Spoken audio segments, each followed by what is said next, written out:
On today's show, it is a Locked On Padres and Locked On Rockies extravaganza crossover for Fun Friday. Myself and Paul Holden, who is to my left, right, whatever, doesn't matter. We're going to be talking about this weekend's series between the Padres and Rockies, which in theory shouldn't always be a series, but for some reason, the Padres struggle against the Rockies. We'll talk about that, talk about some pitching matchups, the trade deadline hangover for both of these teams. It's going to be a fun one that you don't want to miss. So let's get started.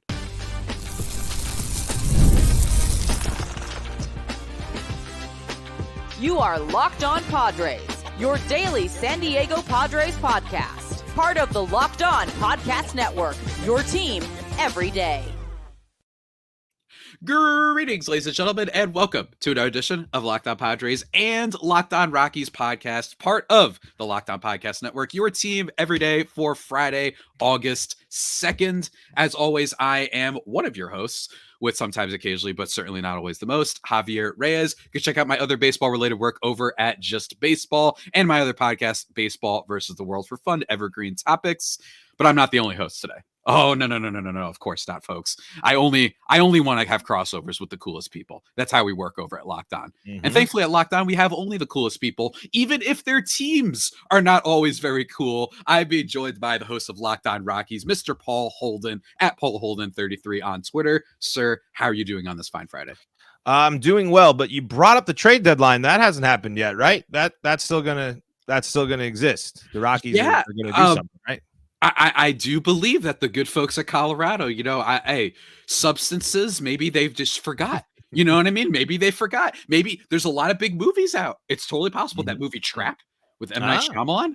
I know that comes out today, and the deadline was maybe previously, but still, maybe they were buying. And Shyamalan, you never know. There's always a twist. There's always a twist. Maybe they were buying tickets. They thought that it was on Tuesday or whatever it is. But no, in all seriousness, guys, today's episode is brought to you, though, by FanDuel. Make every moment more as playoffs wind down. The sports stop sporting like we want them to, but this summer, FanDuel is hooking up all customers with a boost or a bonus daily. That's right. Daily. Something for everyone every day, all summer long. Visit FanDuel.com to get started. And getting started with this pod, man, I mean, let's talk about the trade deadline. I mean, that's been the big thing. We're only going to milk it out, folks. Don't worry, at least for the rest of this week. It's kind of what we got to do. But for the Rockies, I think that for the Padres, it is so funny for Padres fans probably to hear this because they are the team that everyone's like, yeah, they'll make a trade. Are they going to necessarily trade for Luis Robert and Mike Trout? No, but they always make some sort of crazy trade, as you saw with giving up their number 3 overall prospect for Tanner Scott, who's a rental, by the way, and then all the prospects they gave up for Jason Adam, and then earlier in the season for Luis Arraez and Dylan Cease, all that sort of stuff. And then there are the Rockies, who I don't know exactly what they did, and I feel like we're on like year 5 of them not really doing too much at the trade deadline, despite being a rebuilding team. What do you think, Paul? Illustrate us. It's an interesting position, right? Because initially, right now in my gut, I want to just go nuclear, classic, rant, rave, and all this stuff. But I do zoom it out a little bit and I ask truly, what was the market for the Colorado Rockies players in this season? Elias Diaz, prime example. 2 calf injuries and also a plummet in performance from where he started the season off back on an all-star pace, but a bad stretch sunk that ship. But you have a top prospect in Drew Romo. Why hang on to Jacob Stallings, who's a serviceable backup to anybody that I'm sure I saw some crazy trades, Javier, and it wasn't just the Padres, and some crazy hauls. Who got Kikuchi and what did they give up for him? It's like, and I brought that up on my own pod, and I know I shouldn't just bring up the one example, but it is like, that's the head scratcher, because it's like, yes, in reality, the Rockies didn't have, I bet, a lot of enticing pieces that were really going to knock people's socks up outside of Ryan McMahon, but the team said they did right by Rymack and kept him on the team like they said they would. And that was the thing. And you can, comment on that as all you want and such, but Rymack isn't kind of the weird enigma that these other players are. Like Brendan Rodgers is a prime example. Are you going to extend Brendan Rodgers after his last year of arbitration next year? Because he's never hit the ceiling of where he's supposed to be, but he's still he's a Gold Glove second baseman that, especially in the back half of the season, can hit the ball well. So it's just a matter of I try to put that context on it. But this team's going to lose 100 games for back-to-back seasons. And Bill Schmidt, the GM, comes out and says that they just need to see more from their guys. We've heard that same answer for 5 years. We've heard the same answer time and time again. And it's just, I don't need to watch Jake Cave take at bats in September. I don't need to. I need to watch the young next guys up for the Rockies, and they didn't free up any space. And so I'm incredibly disappointed as a Rockies fan. I'm really bummed, especially as I sit here and I watch the Padres yet again be the most exciting trading team in baseball, who are always going to do something cool and add cool play. You mentioned that they might not get the big fish. I don't think that's true. The Padres set a headline deal every year and every trade deadline. They're not ever since the Padres did that big buy-in all those years ago with Machado and all those, bringing all of them in and really changing the narrative about them. They've always done stuff in the trade market. And I know it hasn't worked out, but they've always been trying. And so I'm really just sitting here really wondering, how does the inactivity at the trade deadline make the Rockies better in the long run? And I really don't see a big path at how this helps the Rockies in the long run. Now, I will give credit. The 2 deals the Rockies did make, they moved 2 relievers, middle of the road relievers. They got a decent prospect haul back, including a couple of one that's in the top 30, I believe, from the Brewers. I'm prospects and stuff kind of moves fast for me, so I'm not always great, but those are good. But you couldn't do the same for Cal Quantrill, Brendan Rodgers, Austin Gunn. I mean, these pieces aren't going to, more often than not, at least 4 out of 5 players you could have traded at the trade deadline will not be with the Rockies after next season. So maybe it's an offseason deal. Maybe it's a next year's trade deadline deal. But so much can happen in between there. Can you really afford to do that? And so to circle it back fully, I don't have faith in the Rockies organization getting more out of their players, because they haven't shown it with certain players that specifically need it. Brenton Doyle and Ezekiel Tovar are your exceptions this year. They've been incredible and exceptional. I mean, Brenton Doyle especially. Like, if you look at Brenton Doyle turnaround, that is an underrated sports story. That guy went from just the Gold Glove flashy thing to, like, there's a case that Brenton Doyle is in the elite center fielder categories in all of. I agreed. So. You know, I know that's kind of a long-winded thing, but that's kind of where I'm at as a Rockies fan. I'm still looking for the actual path. I'm looking for what are we doing to get back to the playoffs? I didn't get an answer to that. Absolutely, man. And he's not kidding. Brenton Doyle has been great. He's 12th in F4 among all players in National League. Like, he's been fantastic. But I feel like, just from the outsider, like, it's amazing how these teams are the antithesis of each other at the deadline. The only times that the Padres have had, quote unquote, like, light deadlines is maybe the Adam Frazier year, because yes, I understand that in the moment that was a big trade, but everyone was kind of like, guys, there's no way that dude's keeping it up. But in fairness, that was still an all-star player and all that stuff. Right. So it was still a name. It's a name. People knew the name Adam Frazier. It's a name. And then I think the only time, honestly, would be prior to the 2022 season. This is when they, like, made Nick Martinez additions and Jorge Alfaro additions. They kind of didn't do much. And then they made up for it because they traded for Juan Soto at the deadline. But it's nuts. And for me, look, I got love for the Rockies because apparently Colorado is all about vibes, and they're always top level in attendance, even when they're going to lose 100 games. I feel like a great encapsulation with this team is just, if you literally just look at some of the free agent signings they've made. Because they've spent money in some areas, but it's always weird that you trade Arenado, then you sign Chris Bryant. And then also, I still haven't forgotten, because I was in a group chat with people who were laughing their butts off when they extended Daniel Bard. That was weird. A 37-year-old closer, amazing story. Let me be very clear. Amazing story. I believe won comeback player of the year or something like that. Amazing story. Awesome. But that's the type of player that you flip at the deadline and get, like, a couple prospects. And by the way, look at the deadline this year, where a lot of relievers go. And a lot of relievers went for a lot. I just mentioned with the Padres, they trade their top remaining pitching prospect for a half season of Tanner Scott. Now, do they plan on extending him? Maybe. I don't know exactly the plan. Maybe they're planning on extending some of their starters. I don't know. But bottom line is, this was a seller's market. So I think it's got to be at least a little bit discouraging for a seller's market to be out here, and the Rockies, as well as I think the Angels being another team, just kind of sat there. I do want to congratulate you, though. I don't think you have as many bad vibes as the Angels. So I do want to congratulate you on that. That seems to be the most clueless team in all of baseball, and it seems like their only purpose is to waste Mike Trout. So congratulations to them on that. Oh God, man, and rest in peace to Mike Trout's knees on that one. Yeah, seriously. The news coming out. I'm a Mike Trout guy. I'm a hate to see that type of thing, but yeah, I mean that's the thing. The Rockies get that weird thing because they're a clubhouse that's tight. Like they you know, and that extends to I mean. It's been frustrating. I mean, I don't know, man. He has nothing. He can't even speak. Well, because here's the thing. Like, the vibes with the Rockies are always high, right? Mm-hmm. But the vibes with actual, like, the Rockies fans I know, like, actual Rockies fans, people that do, like, that really care about this team and know what it can be, I don't think they could be lower, man. Like, I got people that I know with season tickets that have considered selling that wow. And these are season ticket holders since the beginning. These aren't people that got in the Arenado. I mean, I'm talking people that followed from the Blake Street Bombers era. And so I don't know, you know, too, Javi, like I sit here, I'm in my little chair. I play outside the park baseball. I'm not a GM. I don't really know the ins and outs, but I really do think the Rockies did not, especially when Bill Schmidt could have set the different tone in his tenure. Last year, he made 7 deals. I mean, and the Rockies traded away a huge chunk of the roster last year. It was a completely different roster to finish the year.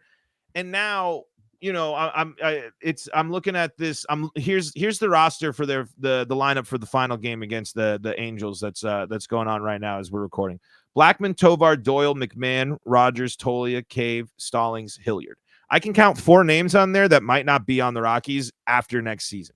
I mean, and so if there isn't a trade, if there isn't that, I guess I got to hope for some sort of comp pick, but I don't think Jake Cave is giving the Rockies any sort of comp pick if he leaves in free agency.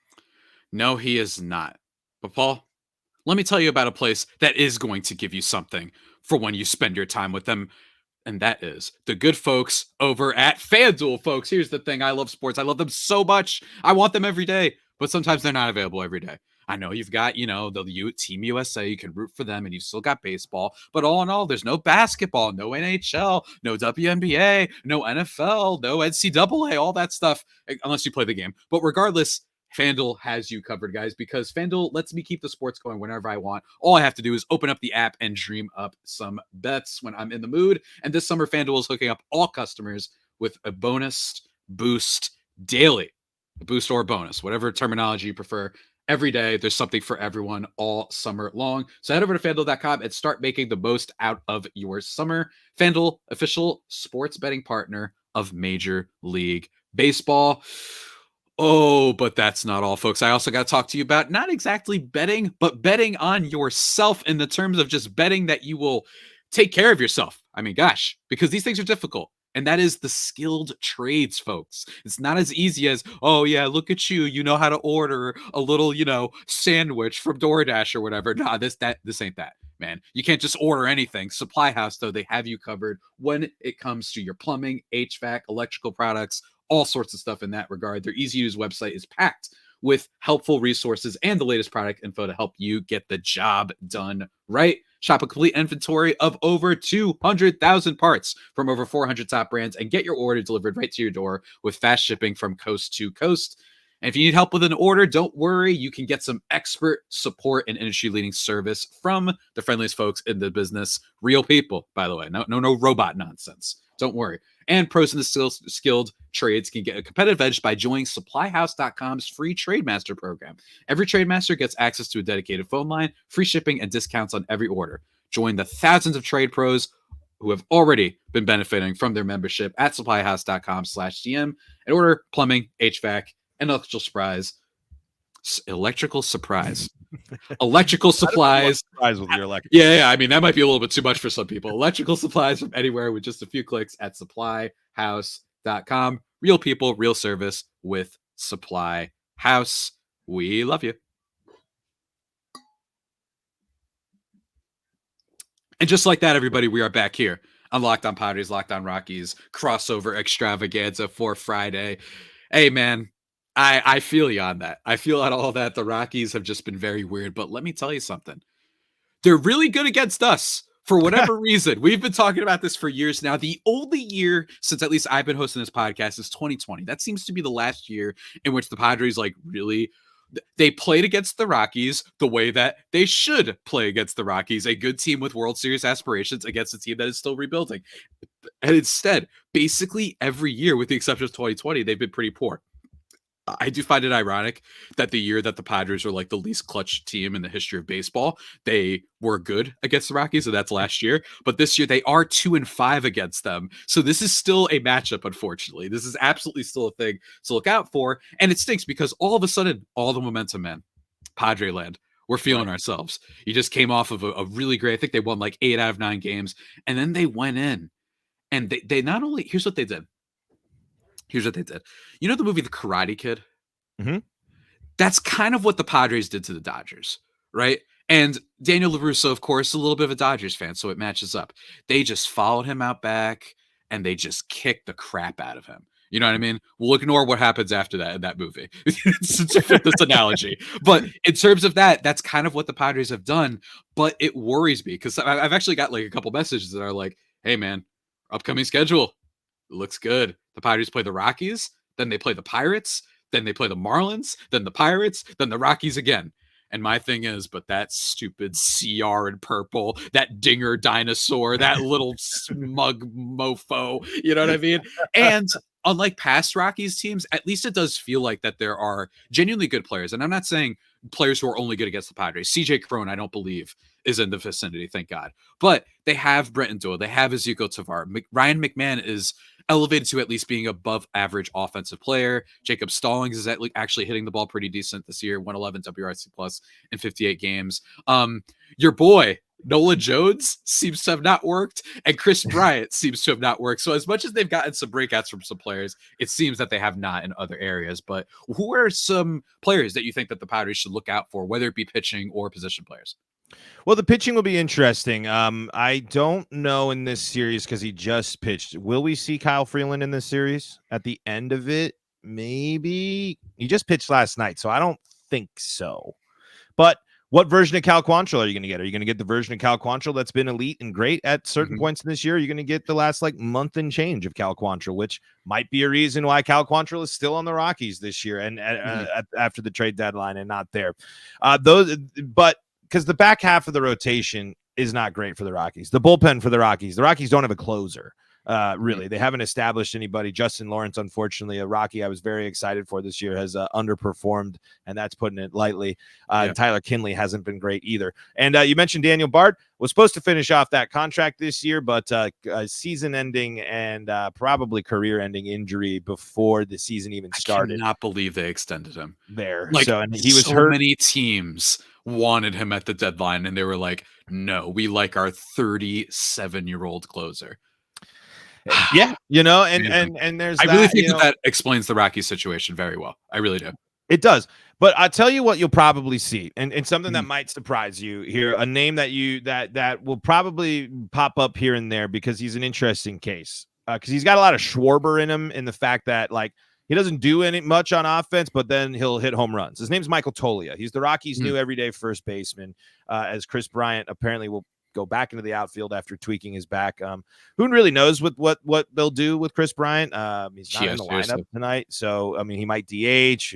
It's really weird. The Chris Bryant situation is only getting more and more complicated. But Michael Toglia, he is someone that was looking to break into this Rockies roster, looking to. I mean, he's a guy that it was running out of chances. It was like you got to show us something, but can switch hit from both sides of the dish, and like I said.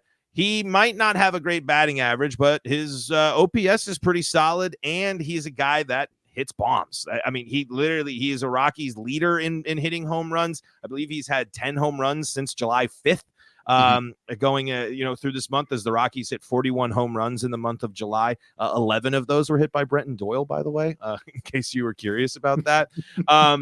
Let me see. I think he's in the game. Toglia's OPS is 780. His batting average is 210. So it's like, is he going to go? He'll probably go like 2 for 12 in the series, but he'll hit a 3-run bomb that as we talked about with these two teams, that'll probably change the momentum late in the 7th inning off of a closer that has, or a relief guy that probably hasn't given up much as it kind of usually aligns for it. But the biggest thing I think that will be why I think the Padres could be in the driver's seat and again and could dominate this series, especially with how hot they've been, is they're playing in San Diego. The Rockies suck on the road. I mean, and that's harsh language, but no. The Rockies suck on the road. The Rockies this season are let's hold on. I got to get the actual number here for you, please, real quick, because it's bad. It's really, really bad. They have 15 wins on the road this year. Okay, that's it. And, and so there's a reason why they're 39-70. So it's a huge issue for this team. They're playing the Angels. They've been showing a little pop here, but San Francisco. I mean, the Rockies had no offense in San Francisco. I know San Diego and San Francisco are different, but this is a road trip for the Rockies, and that's always going to be a negative for them. So, but keep your eyes out for that Michael Toglia home run. Especially, we're talking FanDuel. Might be an interesting prop for you to keep your eye on. Hey, man, they stick on the road. I want you to guess where 3 of those wins came against. The San Diego Padres, sweeping them after the Padres had just won on Sunday night ESPN national televised baseball. They got swept, including a last game in which they lost 8-0. And I don't know if it was the same series when the Padres bullpen exploded. You might remember this. I believe you messaged me about this. I think it was like 9-4 and they blew the game. I forgot exactly which game this was, but that was a nightmare. Look, I 100% get what you're saying. And Cal Quantrill, former Padre, I will say, was his little jab that we can't repeat on air towards that one fellow from the Red Sox, Reese McGuire, was that the highlight of the Rockies season? It's definitely, I mean, it's definitely one of them. I mean, talk about a haymaker, bro. I mean, I got the full bread. It was a crazy story, and it was also just like the Rockies put up 20 in that game too, so that was cool. But honestly, though, to say the highlight, I think Brenton Doyle's the highlight. I I think he is the best Rockies storyline out of all of them. That turnaround's phenomenal, and Ezekiel. And the one thing you do got to give the Rockies credit for, they developed another shortstop because Tovar's legit too. Well, but the Padres, I mean, I know we gotta take a break. So Javi, no, you're good. after the break, I want you to let me know, at least you're talking vibes here. And vibes for the Padres are good. Great deadline. Dominating the Dodgers. NL West might be looking a little different at the end of the season if the curse can get lifted, because Padres could Padre, because we know how that can happen. Look, here's the thing. I don't like talking smack about people when they're not here. Jeff Snyder, great host over at Locked On Dodgers. But we're going to do it in just a second, guys. We're absolutely going to do it in just a second. But first, I got to talk to you about something that's going to keep you nice and cool and refreshed. That is one of our new sponsors of the show, our good friends over at Liquid IV. When you're taking in America's pastime, I should say, don't forget to hydrate with Liquid IV. This is popsicle firecracker flavor. I don't know why that flavor name is hard for me to read sometimes, but popsicle firecracker flavor, a surefire summer hit. Get hydrated with electrolytes, essential vitamins, and clinically tested nutrients from the #1 powdered hydration brands in America, because baseball and summer, they go hand in hand, just like Liquid IV when it comes to indulgence and just enriching hydration. The good folks over at Liquid IV. Go check it out, guys. What can I say? Blast off with some of the iconic flavors of popsicle firecracker, a festive blend of citrus-fueled lemon, lime, tart cherry, and raspberry flavors. And they've got all sorts of other flavors. They've got lemon lime, pina colada, acai berry, everything. You know what I mean? If you guys remember the Built Bar back in the day, they got a little bit of that vibe going on. They got plenty of flavors for you. Whatever floats your boat, we aren't going to judge you. Powered by LIV Hydroscience, an optimized ratio of electrolytes, essential vitamins, and clinically tested nutrients that turn ordinary water into extraordinary hydration. I mean, I can imagine you're listening to this ad already. You're like, wow, yeah, I just wake up, pour the glass of water, throw it in there, shake it around, and then go about my day. That's right. Forget Starbucks, you basic fools out there. Forget all the coffees and the, what else do people have when they, because I genuinely just have water. Tea. There we go. That's another thing. So whatever you want, guys, go check that out. This is for you. No more thirsty summers when you indulge in hydration with Liquid IV. Get 20% off your first order of Liquid IV when you go to liquidiv.com and use the code MLB at checkout. That's right, 20% off your first order when you shop Better Hydration today using promo code MLB at liquidiv.com. Don't say we never gave you any free deals and bonuses. Liquid IV, guys, go check it out.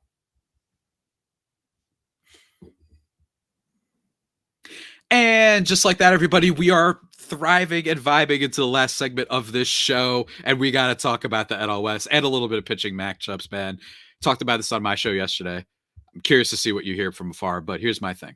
I tell people this a lot. I am a believer when it comes to sports in positive regression to the mean. Eventually, stuff's got to break out. Basically, it's a more obnoxious way of saying broken clocks right twice a day, all that sort of stuff. The Dodgers have won this division a lot of times. Let's leave it at that. I don't want to go through the exact number, but it's been a long time since anyone has beaten the Dodgers for the NL West crown. Now, everybody under the sun, including, probably your local high school team, has beaten the Dodgers in the playoffs, but that's not what we're talking about right now. The way that they beat the Dodgers, they are 7-3, the Padres against them this year. It might be possible, and I will say, in fairness to the Dodgers, a lot of injuries too. Mookie Betts, Freddie Freeman wasn't available for this series. Yoshinobu Yamamoto, who for some reason can't pitch well against the Dodgers, but still really big asset for them. Walker Buehler wasn't the same, came back, he's back on the IL. Bobby Miller, I'm pretty sure, is on the IL for them. I don't know. There's probably some other players there too. It's basically been a little bit Ohtani reliant, and I think low key, the Dodgers at the deadline had to add a lot of players, like your Kevin Kiermaiers and all that. Mm-hmm. I really think that it was a case of, man, we're going to make the playoffs for sure, but it's slipping a little bit. All of a sudden, the Padres are right on their heels. Paul, do you think it can be done? What the many people, the philosophers, the sages of Locked On, they said it was impossible. It can't be done. Mm-hmm. What do you think? I think it's going to come down to how the Padres play the Rockies, play Arizona. I mean, at 7-3, we have seen time and time again that Padres can beat the Dodgers. They can beat. They did it in the playoffs. They do it in the regular season. But the Padres have to beat the Rockies. I mean, that's that they can't afford to. Like we said, they got 7 games coming up, or is it 6? 7 or 6 games, whatever it is. The 2-3-game sets are a 3 and a 4, whatever they are. Mm-hmm. But they can't afford to go under 5. They can't afford to drop 4 out of 7 to the Rockies. Like that will matter when you're looking at the standings right now. Say the Rockies sweep and San Diego goes and the Dodgers win. The Padres go from 4.5 back to 7.5 back in middle of August is creeping up. And like you said, they're injured, but what's going to happen, as we usually know, they're probably going to get better right towards the end of the season, and we'll see if their pitching can hang on there. But I think there's a path. But for the Padres to be the ones, they gotta handle the rest of the NL West. I mean, I think San Francisco is still looming. They're a team I never count out until the end. They can, and they want to be a wild card team. They don't care about the win in the division. Honestly, you know what? I'm going to count them out. And I wish I could be with you, but the Giants dominate the Rockies so thoroughly that I can't sit there and even say it. In case you're curious, the Rockies are 24 games back of the NL West East. So probably not going to make that not make that up. But San Francisco at 9.5, but Arizona's still at 5, and Arizona once again has been quiet at the middle part of the season, and they're above 500. And if their bullpen stops blowing games late, and they can get things to iron out, they're going to be interesting. But yes, I do think the Padres are capable of doing it because they beat the Dodgers. The question will be, can the Padres avoid Padreing and beat the bad teams? Can they not only go be successful in this stretch of a schedule that you mentioned, Javi, but dominate this schedule? Couple of sweeps, 80% win percentage in this series for the Padres, or this next stretch for them against subpar teams. So, and that's what the Padres haven't shown us they could do, which is a thing that you got to. It is an interesting thing, but the deadline acquisitions are great. The vibes around the Padres are great. Oh, yeah. They've been a team that's, history has not treated well. So like you said, this might be the time where the stopped clock is right. And it is for the Padres, because I got no doubts about them taking on the Dodgers in the playoffs, because I'm going to doubt that. I will never doubt regular season Dodgers, but until Rockies, like we've talked about, the Rockies never, can I win a will playoff series always against doubt. them. The Rockies can win a playoff series against them. I think that it's really important to note, the reason I'm counting out the Giants is because I really think low key that them not trading Blake Snell. I know that I was trying to start the meme of sending him back to the Padres because I just think that would have been hilarious. I really think that's going to bite them in the butt. I don't know what that team's plan is. And it's getting to the point where I'm like, at least I feel like the Rockies are like, all right, we're rebuilding. I don't know what the Giants are doing. They don't have a very good farm. They traded away Jorge Soler. They traded away Alex Cobb. I don't really see what they're doing. And I think Blake Snell, if he shoves for the rest of the season like he tends to do, he's going to opt out. He's going to sign another contract with someone else. I'm telling you that they're a mess right now. But anyway, I think it's interesting because the Mets, they bought at the deadline. The Cardinals, they bought at the deadline. The Pirates, they bought at the deadline a tiny bit. You still got the Braves. You still got the D-backs. So outside of the obvious teams, I think that this is going to be like a real race at the end. And I think you're right. They just can't afford it. And that's what they've been doing all year. The Padres, I just mentioned before that when they got swept by the Rockies, and it's not an insult. It's just that the amount of sweeps that they've had to mediocre teams following a great series is what put them in a hole for much of this season until the recent run. Now they've obviously improved. Their bullpen being much better is huge. They don't have to rely on your 4.5 ERA guys like Enyel De Los Santos and Stephen Kolek in high leverage. Instead, if they have to, if Randy Vasquez is bad in this Friday start, if he could just go 4 innings, it's like, you know what? We're okay with using one of our better relievers because we have so many now with the acquisitions of Jason Adam, of even Brian Hoeing, and then, of course, Tanner Scott. I think this can be big. They brought up, look out for Alec Jacob, Rockies fans. He is one of the Padres' like top reliever type prospects, and he's been awesome so far, generating a crap ton of whiffs. So that's really exciting. That's going to be their advantage. I really think that the bullpen can help them out big time in this series. If they got strikeout potential, if the Padres pitching, and maybe this can segue into our pitching matchups. If the Padres pitching staff, relievers or starters, are effective at strikeouts and hitting their spots, the Rockies will strike out 10 times. The Rockies are at top 3 in baseball in strikeouts. Only I believe like the Mariners and I can't remember one other team is ahead of them. This team swings, not only swings, but swings and misses. They're very aggressive. So young guys that can strike people out, that's right up the alley for dominating the Rockies right there. Absolutely, man. And also, like you said before, can't really hit on the road. They have the 3rd worst WRC plus in Major League Baseball, with only the Marlins and the White Sox being worse. So congrats to them on that. And then in batting average, they're the 2nd worst in Major League Baseball. So when it comes to on the road, this is the time to strike the Rockies. First matchup is Austin Gomber, the legend of the Nolan Arenado trade, versus the aforementioned Randy Vasquez. This game might get wild. Randy Vasquez not very good. I would say take the over in every single game. It's Rockies Padres. it's late in the summer. I see there being three games of 6+ runs. It's going to be I think the bullpens are going to be busy in these ones. We'll have to see, man. I think that's going to be a lot of fun. Saturday's starter is set to be Michael King. And on my app, at least, it says Austin Gomber again. So I'm not sure. Do we know who the starter is for the Rockies?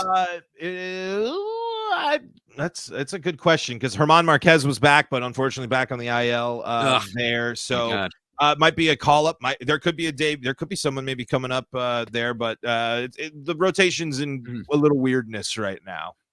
Hey, but I'll tell you one thing. Michael King got kind of tuned up by the Rockies twice this year. And it's weird because Michael King has been low-key turning into a fringe type of ace lately. So I'm curious to see if his 3rd time facing the Rockies, he can do a lot better. And then Sunday, we've got unknown who exactly is going to be the starter. The Padres recently optioned Adam Mazur back to the minors, so I'm not totally sure what this is going to be. Maybe a surprise announcement of Joe Musgrove. I remember them saying, I haven't heard any update on that, so we don't know exactly what the starters are going to be for Sunday. But yeah, I mean, the Padres, this isn't one of those things where you compare both teams, right? Like, this is not one of those situations. They're basically in every facet. Even before the deadline, the Padres are better. This is a series that they should, at the very minimum, win. And at the very, very minimum, you cannot get swept, because then all of a sudden you're behind the 8 ball for what feels like the 85th time. You don't want that. It's really frustrating, man. It's so weird that we can't play you guys. I've never understood this. I will say with Colorado, nope. They're not that good defensively either. I was going to say that they're okay. They got, I mean, Brenton Doyle is an elite center fielder. Mm-hmm. Brendan Rodgers is a great defensive first baseman. I mentioned Michael Toglia. He's got gold in his glove potential there at first. He is compared to Todd Helton defensively, and that's very high praise. And Ryan McMahon. There are really great defenders, but you hit the ball at Jake Cave, and it's a different story. Yeah, it's kind of the same thing with the Padres, where you've got Ha-Seong Kim, and then you've got you know what I mean? That it gets a little bit weird. You've got Ha-Seong Kim playing good defense. Kyle Higashioka has been great behind the plate. One of the big surprises of the team. Jake Cronenworth is good at first base. Xander Bogaerts recently came back. He's been good for the most part at second base, but not elite. Merrill, solid, but not elite. And Tatis is currently out. And even when he wasn't out, he didn't exactly all the metrics. He wasn't having a platinum glove season the same way that he was last year. So these teams are very similar in that regard. But for the most part, they got to win, man. All you have to do is win. We're going to see how it pans out. I am very nervous because this team hates us. Everyone turns into Bonds. Don't you, and again, maybe I'm being biased. Doesn't it feel like they turn into a different team against the Padres? Oh, yeah. Am I crazy? Like, it really does. The only team that I don't hate watching the Rockies play in the NL West is the Padres, because I used to be Arizona because they were bad, but now it's like Arizona is like a fun modern baseball team that does like a bunch of stuff I wish the Rockies did. So now it's like, hey, they're playing the Padres. So in reality, who knows? Because history has favored the Rockies certainly, and it is one of the weirdest things that really does impact the Padres season. I think you can go back all of this competitive window, the hyped up Padres seasons, and you can point, hey, if they didn't go on this stretch against the Rockies, they could have done this. They might have won the division. They could have done, X, Y, Z. The Rockies have been always a pain in the side of the Padres. And it's not just a one-year thing. That's why it's weird. You're going to find every year a bad team that does well against them. Guess what? The A's, I'm pretty sure they had a positive record against the Rangers last year. Like, it happens every year. But what's weird is this year, the Padres are 2-5 against the Rockies. We'll ignore last year. 2022 against the Rockies. Let me just check really quickly to make sure I get it right. They were 9-10 against the Rockies. Okay, so they weren't like super below 500, but even still, what are you doing here? And then in 2021 against the Rockies, once again, they underperformed. They were 8-11 against them. It's just so weird that every year, it's usually a one-off. Not with this team, man. I don't know what it is. Maybe it's in their head or something. We'll see if that continues this weekend, though. But for now, Paul, that's about enough discussing this series, previewing it. Always a blast having you on. What would you like to plug for the good people out there, if anything? Check out Locked On Rockies on your favorite YouTube. We are on the quest to 1,000 YouTube subscribers, and we actually had we had a Padres fan actually come and say he was looking forward to this crossover. I don't have the name in front of me, but was excited and gave us the sub. So we are on the quest for 1,000 YouTube subscribers by the end of the season.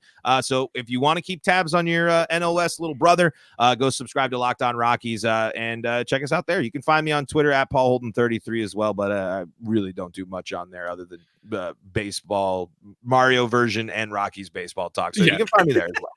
All right. And you guys can follow me on Twitter at Javipeno, JAVIIPENO, or at @LO_Padres for updates on the show.